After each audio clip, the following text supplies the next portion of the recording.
बात करते हैं पाकिस्तान की। पाकिस्तान का पुराना हथकंडा है, हर बड़े हमले के बाद वो आतंकी को छिपा देता है, फिर उसकी मौत की अफवाह फैलाता है। भारत के 3 मोस्ट वांटेड आतंकी हाफिज सईद, मसूद अजहर और दाऊद इब्राहिम, ये तीनों आतंकी हैं जिन्हें पाकिस्तान अपनी गोद में खिलाता है। भारत विरोधी एजेंडा इनसे चलवाता है। भारत इनकी तलाश में सालों से लगा है, लेकिन पाकिस्तान इनकी सुरक्षा में जमीन आसमान एक किए बैठा है।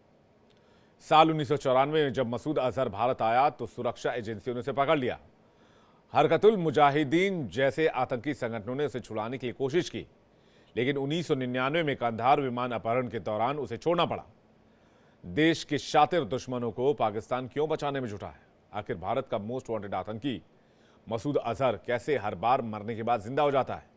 क्या पाकिस्तान की आईएसआई का यह फर्जी एजेंडा है या फेक न्यूज के जरिए नैरेटिव बनाने की कोशिश और मसूद अजहर को बचाने की कोशिश? और आखिर मसूद अजहर को क्यों बचाना चाहता है? क्योंकि वो आतंकी है। इसी पर करेंगे खास चर्चा, लेकिन पहले एक रिपोर्ट।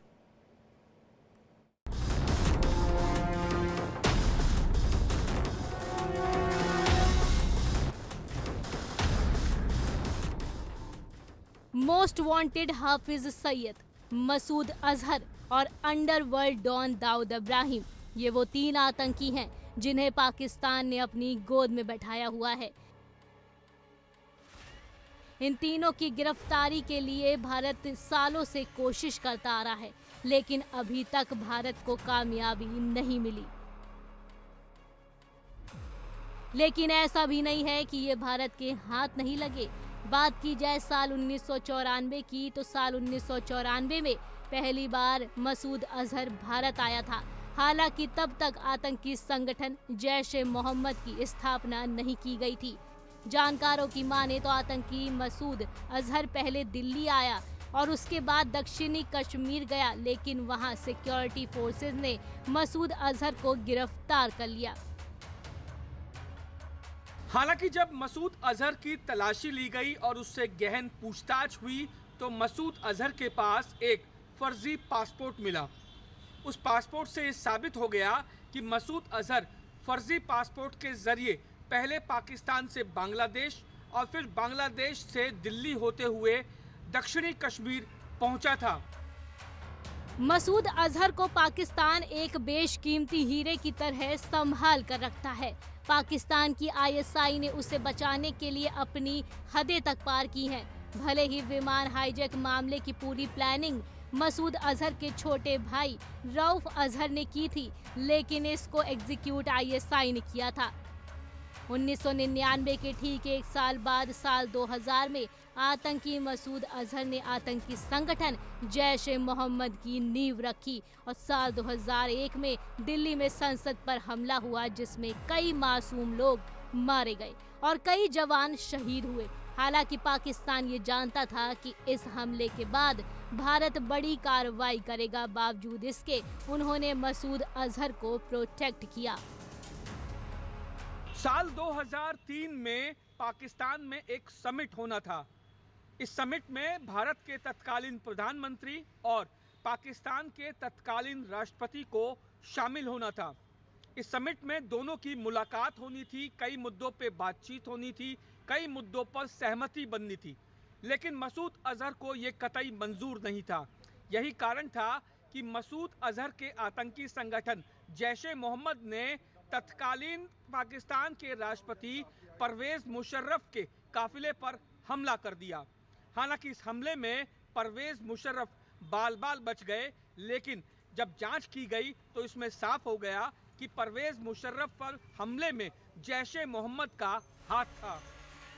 पाकिस्तान अजहर मसूद को लेकर पशोपेश में है, इसलिए पाकिस्तान खुद भी कभी कभी मसूद अजहर के मरने की खबर फैलाता रहता है। Bureau report, India daily.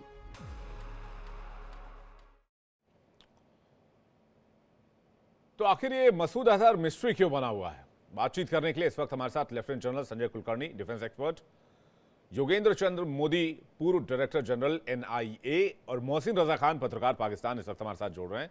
तीनों खास मेहमानों का बहुत स्वागत है आज की डिबेट में, और दर्शकों का भी एक बार फिर से स्वागत करेंगे।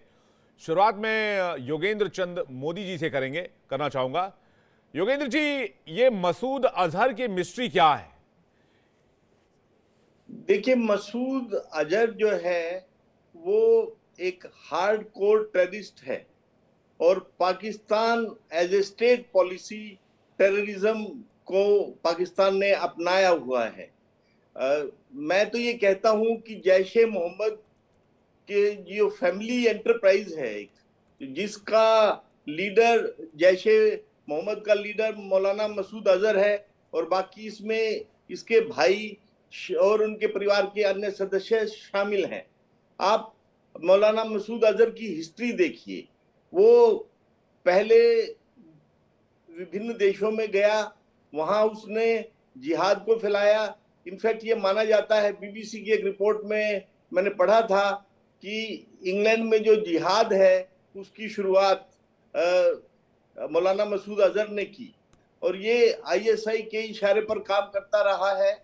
और भारत में 1994 में ये पहली बार भारत में श्रीनगर के पास में अरेस्ट किया गया और हम सब लोग जानते हैं कि 1999 की IC 814 की हाईजैकिंग में इसको पाकिस्तान स्पॉन्सर टेररिस्ट ने और इसके परिवार के सदस्यों ने, जिसमें इसका एक भाई जो है उन हाईजैकर्स में शामिल था और दूसरे भाई ने इस सारे कॉन्स्पिरेसी को अंजाम दिया था और कंधार में भारत को अपने कुछ होस्टेजेस के बदले इसको छोड़ना पड़ा था और उस समय ये माना जा रहा था कि शायद पाकिस्तान इसके खिलाफ कुछ एक्शन लेगा, लेकिन ये आईएसआई का एक तरह से लेफ्टिनेंट बना रहा और आईएसआई की तरफ से भारत में जितने भी अटैक हुए, चाहे वो पार्लियामेंट पे अटैक था, चाहे वो मुंबई का अटैक था और चाहे पठानकोट का अटैक था या रिसेंट जो पुलवामा अटैक हुआ, उन सब में इस आदमी की बहुत भूमिका रही है। पाकिस्तान जो है इंटरनेशनल प्रेशर में आने के बाद बीच बीच में इसको गायब करता रहा है। ये मुझे ध्यान पड़ता है कि 2 साल के आसपास ये बिल्कुल अवेलेबल नहीं था। बीच में कभी कभार इसको अरेस्ट करने का फसाड किया जाता है, फिर लाहौर हाई कोर्ट से इसको छुड़वा दिया जाता है। तो ये एक इंटेलिजेंस एजेंसी की एक स्टैंडर्ड टेक्निक है कि वो पहले डिनाई करते हैं कि वो आदमी है नहीं, और अगर वो एविडेंस में ये आता है कि आदमी अवेलेबल है, ये टेररिज्म में शामिल है, तब वो फिर डिनाई करते हैं कि वो उस आदमी को हम पकड़ नहीं पा रहे हैं। और फिर अल्टीमेटली जब बहुत ज्यादा प्रेशर हो जाता है तो उसको अरेस्ट करके एक फसाड किया जाता है और उसको छुड़वा दिया जाता है। और जहां तक मरने की बात है, वो एक कंफ्यूजन क्रिएट करने के लिए कि ये मर गया है, ये डिफरेंट झूठी रिपोर्ट्स के मुताबिक इसको कभी मरा हुआ दिखाते हैं, कभी जिंदा दिखाते हैं। ये एक इंटेलिजेंस की एक टेक्निक है जिसको आईएसआई अडॉप्ट करती रही है। मोहसिन रजा खान, क्या कहेंगे आप? एनआईए के पूर्व डायरेक्टर ने तो पूरा कच्चा चिट्ठा ही खोल दिया आपका। देखिए, ये डायरेक्टर साहब का अपना मौक़िफ़ है। अभी मसूद अजहर की कहाँ मौजूदगी का आपको पता चला है? अगर उसके बारे में कुछ आपके पास कंक्रीट इंफॉर्मेशन है तो वो शेयर करें, तो इससे पता चलेगा कि मसूद अजहर एक दफ़ा फिर जिंदा हो गया है। ये बात डायरेक्टर साहब की, मोदी जी की ठीक है कि इंटेलिजेंस एजेंसियों का अपना तरीका वादात है और उसके मुताबिक वो कभी किसी दहशतगर्दों को जिंदा कर देते हैं, कभी मुर्दा कर देते हैं। लेकिन ये खाली इंटेलिजेंस एजेंसियों का नहीं है, बल्कि दहशतगर्द तंजीमें भी ये करती हैं। पाकिस्तान में जो टीटीपी का लीडर था अकीमुल्लाह महसूद, वो 7 दफ़ा मारा गया। 7 दफ़ा उसके मरने की इतलात आई, हुकूमत ने भी तस्दीक कर दी, वो फिर जिंदा हो जाता था, फिर वो। तो ये टेररिस्ट का अपना एक तरीक़ाकार है। इसको सिर्फ क्योंकि हुकूमत पाकिस्तान तो टीटीपी के खिलाफ थी और वो टीटीपी के खिलाफ कार्रवाई में लगी थी। हाफिज सईद और मसूद अजहर तो आपका लाडला है ना सर? नहीं, हाफिज सईद और मसूद अजहर का मामला अलग है, कश्मीर का मामला अलग है, और ये हमें जो तालिबान के दहशतगर्द हैं इसके बारे में मैं बता रहा था कि दहशतगर्दों की ये स्ट्रेटजी है कि वो अक्सर अपने आप को ऐसे ही क्लेम करते हैं कि हमारा लीडर मर गया, लेकिन उसके बाद वो फिर 7 दफा कीमला महसूद के मारे जाने की इतला मिली और आखिरकार 8वीं दफा वो मरा। मसूद अजहर की अभी मतलब आप ये मान रहे हैं पाकिस्तान मसूद अजहर भी टेररिस्ट है? नहीं, आपकी नजर में टेररिस्ट है तो मैं आपकी राय का एहतराम करता हूँ। मैं उसे टेररिस्ट समझता हूँ या नहीं, ये अलग बात है। क्योंकि आप उसे टेररिस्ट से क्या रहे हैं, इसलिए मैं आपकी बात को आगे बढ़ाते हुए कह रहा हूँ जी। कि मसूद अजहर अगर जिंदा है और पाकिस्तान में किसी जगह मौजूद है और आपके पास सबूत है, तो उस पर बात की जा सकती है कि मसूद अजहर जो है वो एक बार फिर जिंदा हो गया है। जिस तरह आपने दो इब्राहिम की बात की, इसी तरह बाकी लोग भी ऐसे ही स्ट्रेटजी अपनाते हैं और उनका ये तरीका वादात है। इसके बारे में मैं बिल्कुल सहमत हूँ मोदी जी की राय से। नहीं, लेकिन लेकिन लेकिन मोदी जी कुछ कहना चाह रहे हैं। मोदी जी देखिए, मेरा तो एक ये कहना है कि जहां तक इसका टेररिस्ट होने का सवाल है, ये तो इंटरनेशनली रिकॉग्नाइज्ड टेररिस्ट है। यूनाइटेड नेशंस ने भी इनको टेररिस्ट डिक्लेयर कर दिया है। बिल्कुल सही बात है।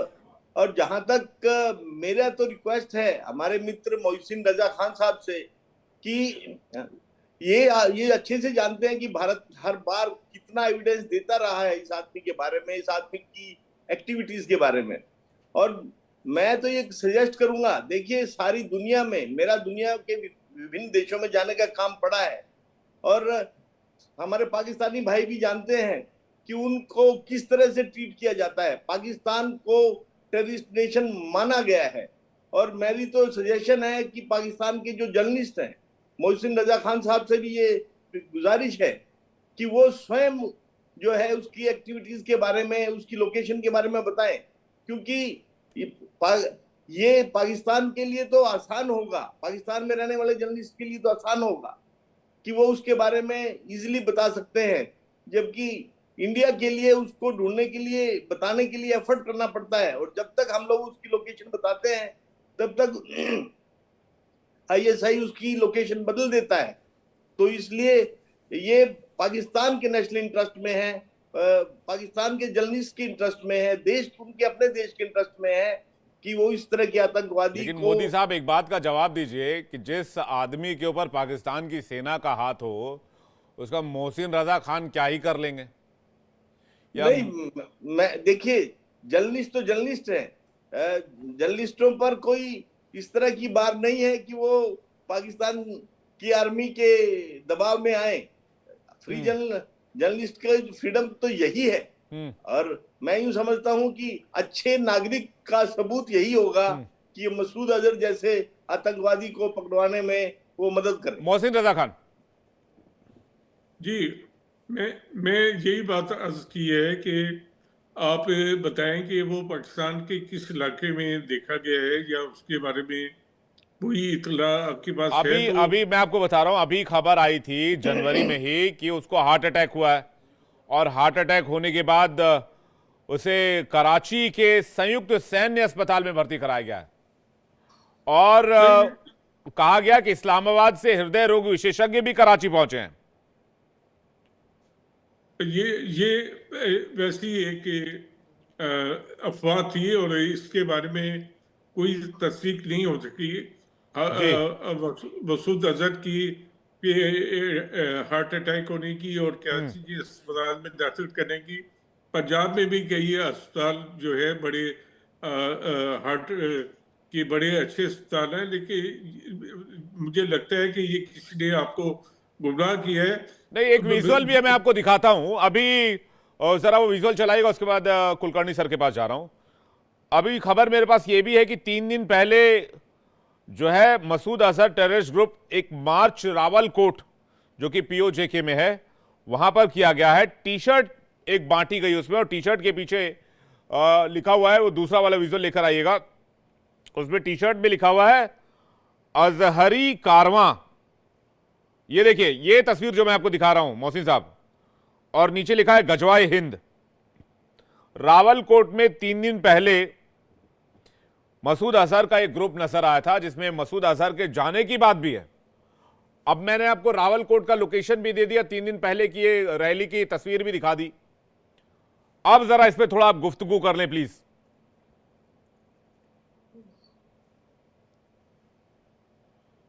मौसी साहब। जी, मैं आपकी बात से इत्तेफाक करता हूँ, लेकिन ये इसमें कोई ऐसी बात आपने नहीं बताई ना। इससे पता चलता है कि ये 3 दिन पहले था या 5 फरवरी को था। आपने 5 फरवरी को भी ये वीडियो चले थी, और इसमें मसूद अजहर की पार्टी के लोग हो सकते हैं, लेकिन मसूद अजहर की मौजूदगी क्या कुछ पता नहीं चला। और अच्छा। ये सिर्फ ये इस तस्वीर पे आप कुछ इस्टेब्लिश नहीं कर सकते। अगर आपके पास ये वीडियो थी तो मसूद अजहर की वीडियो क्यों नहीं है? आप खामखा उसको जिंदा करने पे तुले हुए हैं, और भारतीय अवाम को खौफजदा करना चाहते हैं कि मसूद अजहर जैसा आदमी अभी भी जिंदा है। मेरे ख्याल में ये सब जो इतलात हैं ये मफरूज़े पे मबनी है, हिपोथेटिकल है, और इनका कोई अभी तक कोई कंक्रीट ऐसा सब हम ही, मोहसिन साहब, पूरा पाकिस्तान अगर हम ही से सब कुछ मांग लेगा तो हम ही जाके ऑपरेशन ना कर लें, हम ही जाकर एक और स्ट्राइक कर लें, सर्जिकल स्ट्राइक करके हम ही अपना हिसाब किताब कर लें, तो फिर हम आपसे चर्चा क्यों करें?